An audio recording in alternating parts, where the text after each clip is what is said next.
Oi, Vi, olha só onde estamos, no estádio Parque do Sabiá. Há 6 anos eu moro em Uberlândia e não conhecia.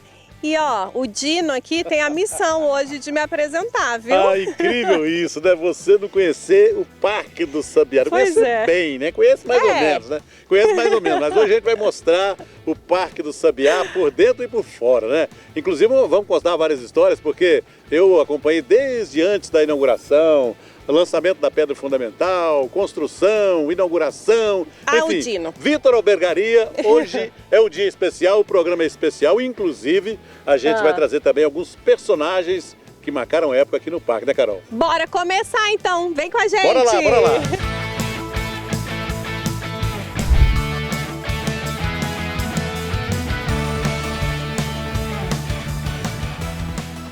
Neizinho, e o estádio do Parque do Sabiá é considerado o 9º maior do Brasil, de acordo com a Confederação Brasileira de Futebol, né? É verdade, esse estádio aqui, quando foi inaugurado, né, em 1982, era considerado um dos mais modernos do Brasil. O tempo passou, não é? Mas o estádio continua muito bem conservado, sem dúvida um estádio ainda muito bonito, né? Tá certo que hoje em dia não se usa mais esses estádios desse tamanho, né? Então, as arenas modernas que estão hoje sendo construídas em todo o Brasil. Mas o estádio realmente é muito bonito e tem muita história, né? Tem muita história. Eu quero que você me conta, porque, ó, inclusive em 2023 fez 41 anos o estádio, né? É verdade. E eu quero saber. Por incrível que pareça, eu acompanhei desde o lançamento da pedra fundamental, a construção do estádio, que eu acho que demorou aí em torno de 4, 5 anos, não tenho ideia, mas imagino que seja mais ou menos por aí, e a inauguração, que foi no dia 27 de maio de 1982, um dia histórico para o futebol de Uberlândia, o futebol do Brasil, né? Afinal de contas, foi com a presença da seleção brasileira, não é? A seleção esteve presente junto com a Irlanda do Norte. Exatamente, foi o último 7-0. 7-0, o último jogo do Brasil antes da Copa do Mundo da Espanha em 1982. Um time fantástico, comandado pelo técnico Tele Santana, não é? Que tinha Valdir Pérez, Leandro, Oscar, Luizinho e Júnior. Toninho Cerezo, Falcão e Zico, Paulo Isidoro, Serginho e Éder. Quando eu falo que ele é o Dino, vocês não acreditam. Que timaça, hein? Olha, e o primeiro gol marcado aqui no estádio foi o Falcão, hein?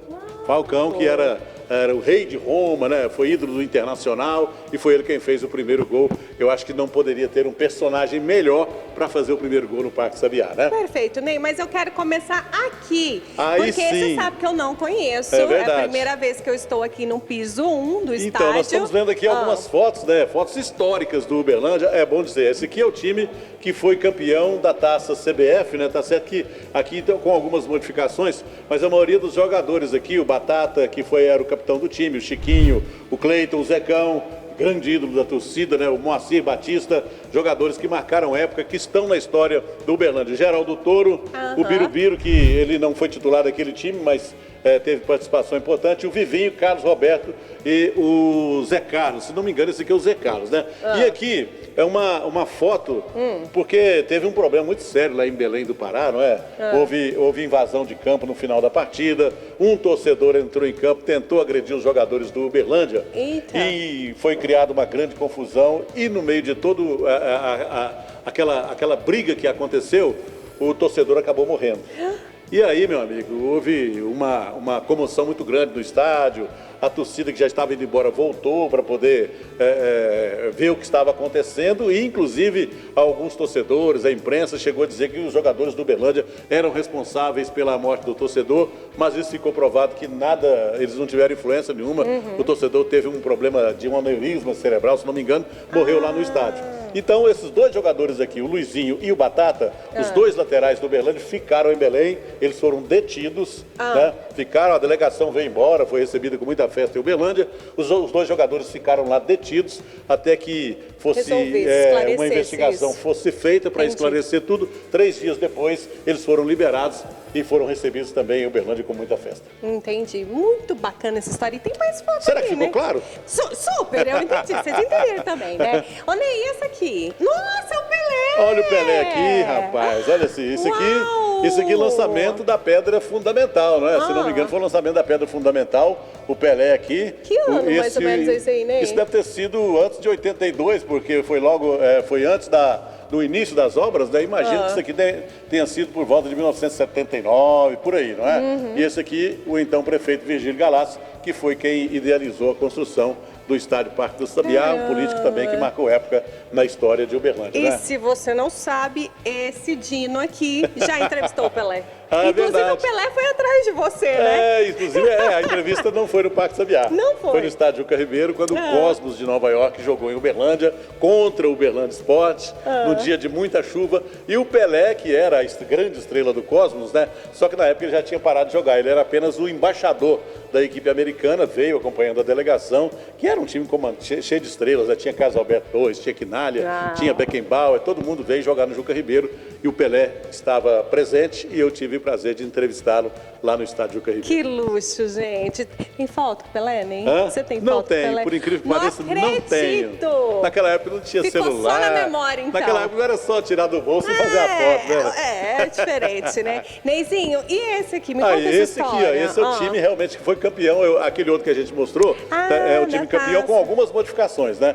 Esse aqui, o time titular do Uberlândia daquela época, né? Aqui o Batista, Moacir, Chiquinho, Luizinho, Zecão, o Carlos Alberto Batata, o lateral, não é?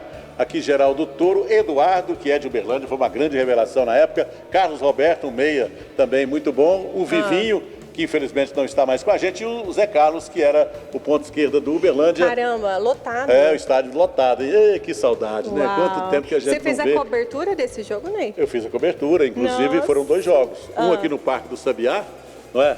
Um gol marcado pelo Vivinho contra o Remo.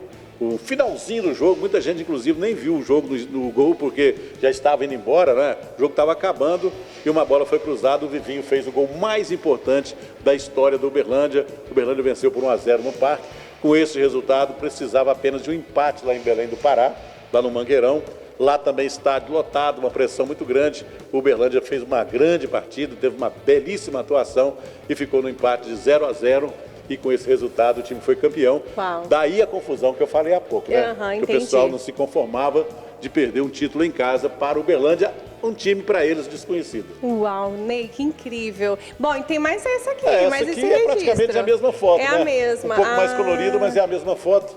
Aqui Olha, com o Maurinho, né? Eu acho que Então, O Maurinho, é o Maurinho. que daqui a pouco a gente vai falar, mas foi o jogador do Uberlândia que fez o primeiro gol no Parque Sabiá. Opa. E que é um jogador que todo mundo conhece, marcou época também, né? Neizinho, eu vi uma placa ali. Vamos ali conferir o que é aquilo? Vamos lá, porque não acabou a história não, tem mais história pra gente contar, hein? Então, bora. A placa que eu falei, que eu vi, eu quero que você me conte. Inclusive, a pessoa pode contar, né? Aqui a placa do principal artilheiro do Parque do Sabiá, não é? Olha aí, o Isner Dantas, o famoso Carcará, maior artilheiro do estádio Parque do Sabiá, marcou 33 gols, uma grande revelação do Uberlândia Sport. Naquele tempo, o Uberlândia revelava jogadores, né? Pois é. Vamos chamar então Vamos, o artista, agora. o artista dessa placa aí? Cadê o Isner? Aê! Aqui chegando o Isner, Meu grande amigo! Isner. Vem, vou te ver. Olha aqui, fica do lado de cá. Fica pra aqui que gente... eu vou passar no microfone pra você. Quanta história, né? Nossa, né, esse Parque Sabiá, ele é ainda mais final de ano assim, né, cara? A gente fica recordando, né? Lembrando aquele torcedor ali com 20 mil, 30 mil pessoas. Pô, imagina isso, né? Temos condições amplas de voltar a fazer isso novamente. Agora, conta pra nós aqui, como é que foram... como é que foi a sua trajetória? Você começou no Uberlândia ou veio de fora? Eu sei que ele é de Tupaciguara, né? É você, já aqui da região. Mas como é que você chegou aqui e como é que se tornou o principal artilheiro do Parque Sabiá? Assim, Uai, vai eu Opa, sei, deixa que eu... opa. sendo mais, assim, sendo breve, assim, eu vim fazer um teste.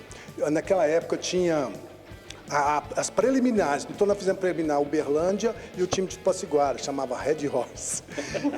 E aí o Uberlândia gostou, né, achou bom, e eu fiz um jogo muito bacana de meia, e o Valdir, que era o técnico na época, falou com a diretoria, isso foi no final de ano também. Em fevereiro eu já mudei para Uberlândia e nunca mais saiu. Nunca mais saiu eu até saí do Uberlândia, o Uberlândia nunca saiu de mim. Menino, 33 gols. Nossa, teve cada gol assim, teve gol que a gente... Porque atleta, principalmente atacante, ele é de fase. Tem dia que você não está nem olhando para a bola, ela bate em você e entra, né? E foi nessas fases que eu tive aqui no Uberlândia. Fiz alguns gols contra Atlético, Cruzeiro, né? América e fiz hat-trick aqui também. Então, assim, e também teve gols como o time da base, que a base fazia sempre preliminar, né? Do campeonato mineiro e a gente estava sempre podendo. Teve algum gol especial, Ivo? Cadê seu microfone? Opa! É menino de estúdio, gente. Vai, usa o Teve microfone. algum gol especial, aquele que assim que marcou pra você entre esses 33 aí, não? Teve um contra o Uberaba de calcanhar, que marcou muito, e um contra a narração sua, que foi narração do Roney, que foi o meu 10º gol no Campeonato Mineiro, e eu tinha feito 15. E você narrou o 10º gol aqui no Campeonato Mineiro. Então foi assim, esses 2 gols são muito importantes. E um contra o Cruzeiro, não é um, né? Assim, tem um contra o Cruzeiro que foi que nós ganhamos o jogo dentro de casa, porque aqui, quando chegava aqui Atlético, Cruzeiro, América, não tinha esse negócio de que era jogo duro. E foi, nós ganhamos de 2-1, eu fiz um e o Vivinho fez outro. Eu posso jogar uma polêmica? Sim. Polêmica no ar. Atenção! Quem marcou mais? Quem jogou mais? Você ou Maurinho? Olha aí, Roney. Essa pergunta é boa, hein? Essa pergunta é boa. O Maureli, né, o Maurinho, o Maureli, o camisa 10, cara, eu vou falar com você. Ele tem mais história, eu penso. Ele que mais habilidoso do que eu, era um meia. Mas quem fez mais gol fui eu, né? Eu acho Será? que eu... Ô, Ney, Será? vamos pôr ele pra falar isso cara a cara com o Maurinho? Eu quero tirar a teima aí, hein? Tirar a teima aí. Vamos fazer o seguinte, vamos dar uma pausa, um intervalinho. Na volta, vou te pôr cara a cara com ele. Até já. Quero ver.